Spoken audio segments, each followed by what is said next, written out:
Welcome to today's Global Connections program.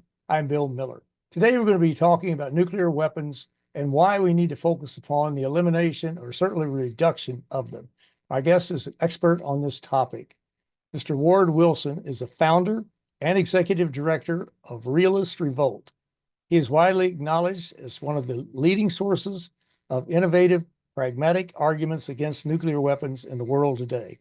His latest book is It Is Possible, A Future Without Nuclear Weapons, which has been endorsed by several world leaders, four-star Air Force generals, several Nobel Peace Prize winners, and many others.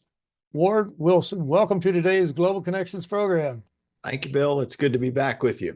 Yes, this is such an important topic. We could do something on it every other day, probably, but we don't have that luxury. But let's jump right into it. Why are nuclear weapons so important to focus on, and why do we hear that they really are a great deterrent? Which is not true, probably, but you can take that one. Nuclear weapons matter because they're so destructive. A single large weapon could devastate a city, and a nuclear war would likely destroy civilization in the Northern Hemisphere and kill hundreds of millions of people. There are about 12,000 or so nuclear weapons in the world today, and 90% of them are in the hands of the United States and Russia. The rest are distributed among China, France, United Kingdom, India, Pakistan, Israel, and North Korea. Exactly. And these weapons are devastating, just absolutely devastating.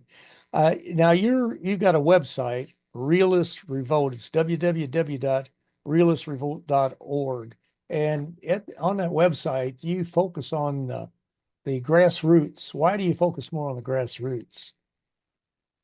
Nuclear weapons policy is made by a relatively small elite.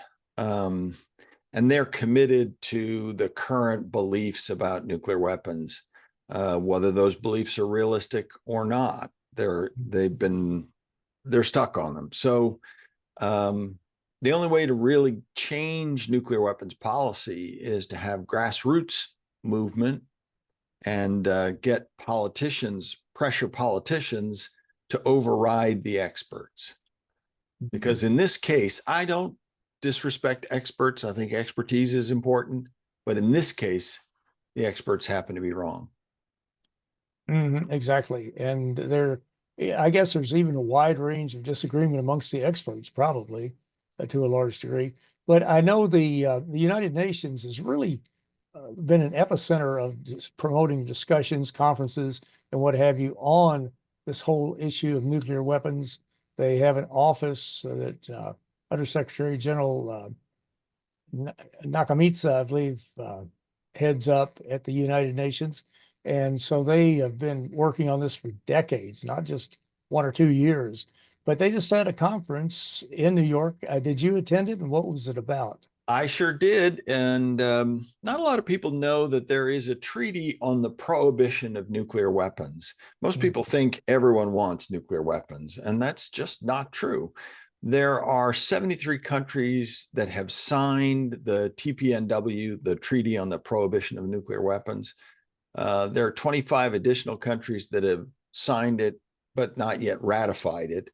And then there are 40 or so countries that have expressed support for it. So in all, there are 138 countries in the world that have pledged that they don't want to have nuclear weapons. They won't support people who want to get nuclear weapons. They don't have any nuclear weapons now. They think we ought to eliminate them. So there's a majority of states that favor the elimination of nuclear weapons, and 9 countries that have them. Now, as I recall, one of the major building blocks in the foundation of the anti-nuclear movement was the Nuclear Non Proliferation Treaty, NPT. And maybe you can give us a brief overview of what that is, but also talk about, there were 2 provisions, as I recall. One that the nuclear weapon states, the 9 states you mentioned, would start to reduce their stockpiles of nuclear weapons. And secondly, they would work with the non-nuclear countries as far as helping them to move into peaceful uses of nuclear energy. And there is an argument for that. But what is the NPT and where are we on those two articles, I guess you could call them?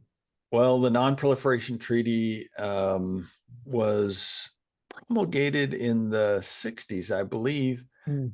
And it's been a backbone of preventing the spread of nuclear weapons. It was a deal where the countries that had nuclear weapons said, we'll help you build nuclear power stations so that you can have energy, and you'll promise not to build nuclear weapons. And it was very widely adhered to and still is. But it had an article, Article 6, that said that the nuclear armed states would make their best efforts to eliminate nuclear weapons. But it's been, well, I can't do math, but it's been a long time since the 60s, and we're still not there. So the nuclear armed states haven't, in my view, lived up to their pledge to do everything they can to get rid of nuclear weapons. Exactly. And several of those nuclear states are talking about rebuilding their nuclear arsenal. And they're saying, years ago, they were saying, well, it'll run 800 billion to a trillion. Yeah. I take that.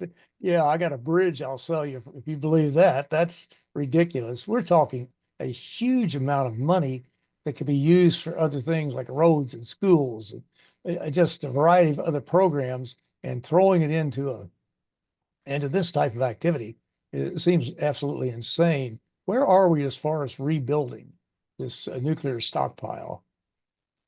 Well, today, every nuclear armed state is either upgrading its arsenal, expanding its arsenal, or both. The Chinese have had the most growth in terms of the size of their arsenal, but every country is doing something to spend more money on nuclear weapons. And we're talking about spending $1 trillion ourselves, the United States. So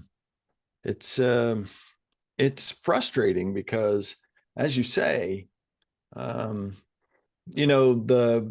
current administration recently canceled the U.S. aid programs, Right. which, and I can't remember the exact figures, but what they said was that for that the aid programs had saved, I think, 3.3 million lives. And the aid program cost a certain amount of money. I did the math earlier. If you take, so that means that it's about 183, it's about $18,000 to save a life. And if that's the case, and you take $1.5 trillion and divide it up, we could save 80 billion lives with the Oh, money that we're yes, spending on nuclear weapons. exactly. It's not obviously that simple. But Yeah, what you're exactly. talking about is a lot of lives, a lot of Hmm. hospitals, a lot of drugs for people who are sick, and doctors and schools and education for people who can't get it otherwise. Hmm. It's an enormous waste Oh, it certainly is. if you believe, as I do, that we don't need to have nuclear weapons. Hmm. Exactly. I remember years ago, some of the scientists and nuclear experts, and this has been several years ago, said that it was costing us $125 million a day to maintain our nuclear operations. These are ships and talking about the arsenals and what have you. And that was back then. I'm sure if that were true, and I think it was, it's a lot more expensive today to maintain this decaying pile of nuclear garbage. You come right down to it, that could actually go off by mistake, or there could be some type of error that could cause some type of nuclear exchange. But have you heard any figures on what it costs today? The last thing I knew was 82 billion a year, but it's hard to calculate because a lot of the money is in the Department of Energy and is spread around in other, obviously, defense and so on. And Exactly. typically, Stephen Schwartz did a study a few years back that kind of tracked down all the different spending that you had to do, including cleaning up after the waste that gets generated. And it's substantial. It's a lot of money. It certainly is, yes. Well, we're going to come back in just a minute and go back to the UN conference. I kind of digressed a little bit on that, but you're watching Global Connections Television, which is a privately funded, independently produced program. The opinions expressed on Global Connections are solely those of the moderator and his guest. We'd invite our viewers to go to our website at www.globalconnectionstelevision.com to view previous programs. Also, if you're involved with the PBS or a community access television station, or perhaps an educational institution that has an intra-campus television hookup, or you have a podcast, or you just have a computer, you like our shows, you would like to share them, please feel free to do so. Global Connections Television is provided at no cost as a public service to help us better understand international issues and how they impact our lives. Today, we're talking about the dangers of nuclear weapons, and there's really a multitude of dangers. But my guest today is an expert on this topic. Ward Wilson is the founder and executive director of RealistRevolt. He is one of the most acknowledged leaders in the area of the nuclear weapon discussion. His most recent book is It Is Possible, A Future Without Nuclear Weapons. Ward, we were talking about the conference at the United Nations. And again, the UN has really done some remarkable work. Our guests can go to the website at www.un.org or just Google UN nuclear or anti-nuclear operations or something like that, and you'll come up with just a treasure trove of information. But what were some of the recommendations that came out of this conference? Was there any movement forward? So often these conferences, they repeat the same old jargon. Sometimes you have some people in agreement, some not. You have some who just don't want to move on a particular topic. What anything specific come out of it? The thing that people say nuclear weapons are good for, pretty much everyone acknowledges they're lousy weapons. George H.W. Bush retired almost all our battlefield nuclear weapons in 1991, and he did it with the approval of the military. So you know that battlefield weapons aren't really what you want to use nuclear weapons for. Most people want to do deterrence. They think we're going to use nuclear weapons to scare people forever, and that'll be an effective way to preserve our security. In fact, some proponents of nuclear weapons say that deterrence guarantees our safety. We'll come back to that. But the conference, the TPNW conference, focused on this question of deterrence. And there was a lot of detailed thinking about how effective is deterrence? What are the problems with deterrence? Can it really work over the long run? And for myself, I've always been skeptical of deterrence because it has included in it a component that can fail. I mean, deterrence, you all know, is threatening to counterattack with nuclear weapons if we're attacked. The problem with it is that it has to be perfect, because if you have a mistake, you could end up with a nuclear war, which would be a catastrophe, hundreds of millions of people killed. So the question is, can nuclear deterrence be perfect? The problem is there's this component in it that can fail, in fact, has a history of failure. And that component is us, human beings. We're the weakest link. Problem is that human beings aren't perfect, and we cannot be perfect. But if human beings are prone to folly, and we are, and if we're involved in nuclear deterrence and we manage the entire process, then the process is inherently, by definition, flawed. It will fail. Maybe not today, maybe not tomorrow, but it is inevitable that someday some human being will make a mistake and will end up in a catastrophic war.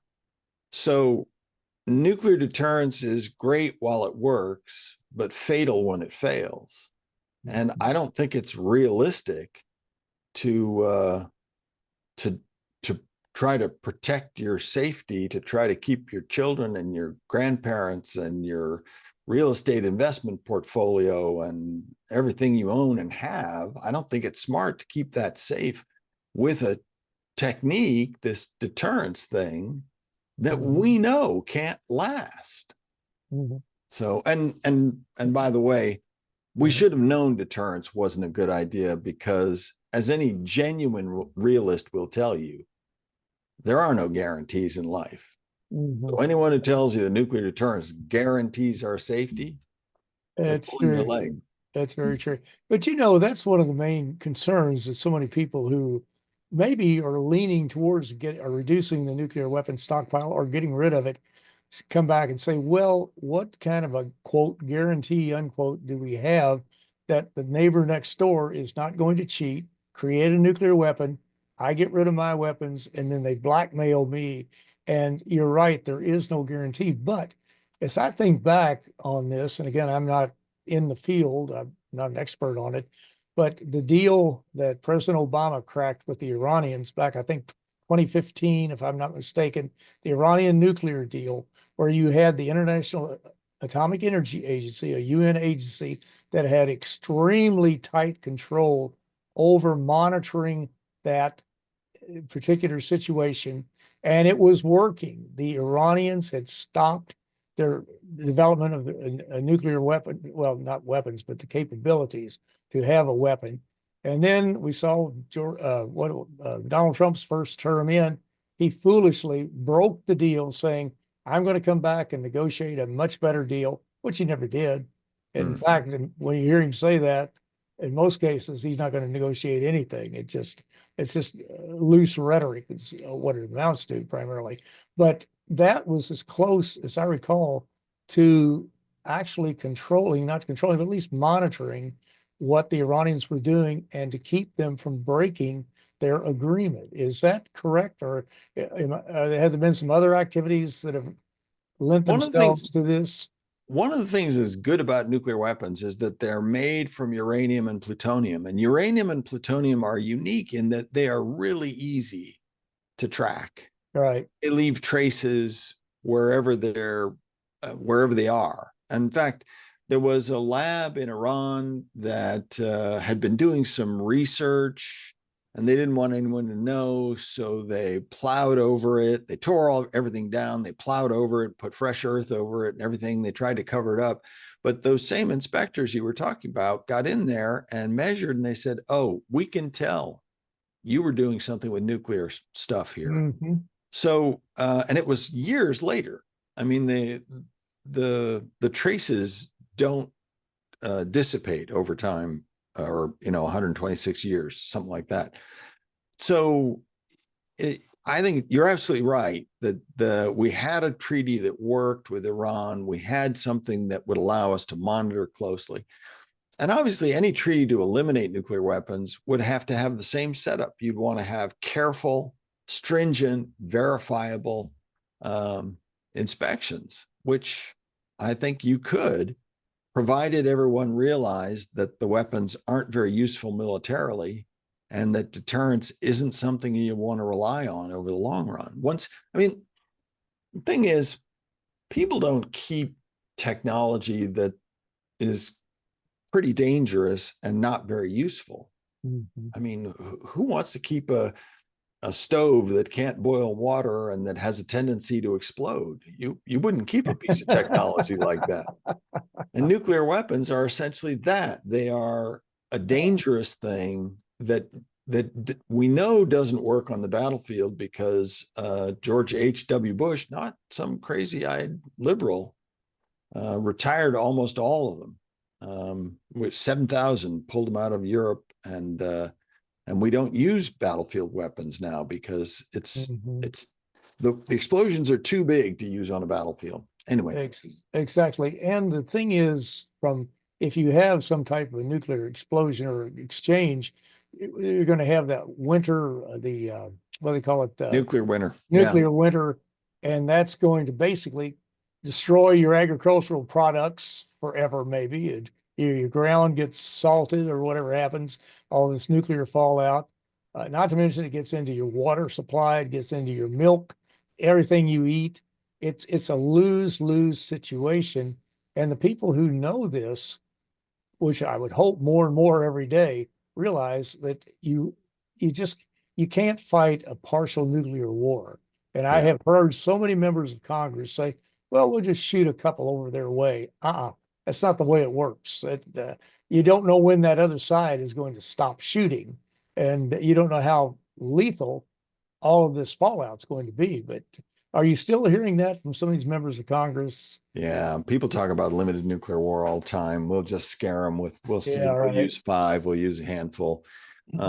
But it doesn't make any sense. And yeah. Hopefully No. they won't be in Congress long. That's Yeah. all I can say. Yeah, because that's absolutely insane. And well, they're just uneducated. They don't know what they're talking about. And you listen to all this QAnon nonsense out here and all these idiotic theories going around, and you start to believe them. But they can be disproven very quickly. The thing about a nuclear war is after a nuclear war, your country will be devastated, starving, poisoned, and no longer in control of your own destiny. You know, you'll be so poor and shattered that whoever wants to can roll in and take over and tell you what you need to do rather than you being and you know, nuclear war is so suicidal that even an authority figure like Ronald Reagan said a nuclear war cannot be won and must never be fought. So that's pretty good authority. And he was absolutely right. And we're winding down the clock here, unfortunately. But I was thinking about a quote that Albert Einstein put out once. I don't remember it exactly, but it was something like, "Well, we've had 2 world wars, both in Europe.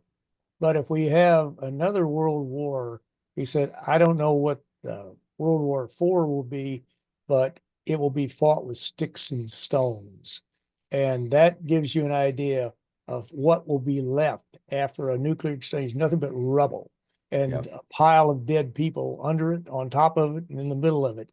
But anyway, Ward, we're down to about our last minute. What recommendations would you have for our viewers to help them better understand this issue and to get involved into helping to educate, especially members of Congress who are policymakers? And God knows so many of them do need help. Well, I hate to do this, but I know some people who have bought my book and sent it to their congressperson because a lot of people think that nuclear weapons are the ultimate weapon and they guarantee our safety and a lot of other stuff that cannot be true.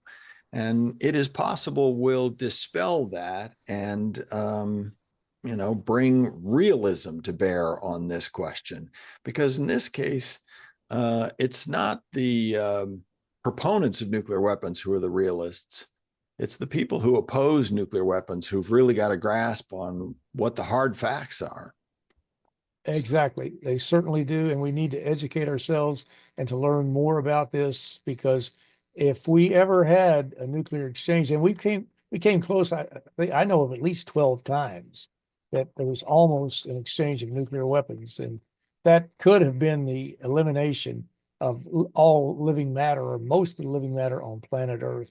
But Ward Wilson, congratulations on the great job you're doing. And I want to thank you for a very interesting and a very informative program. Thank you. My pleasure. I'm Bill Miller. Thank you for joining us today on Global Connections Television.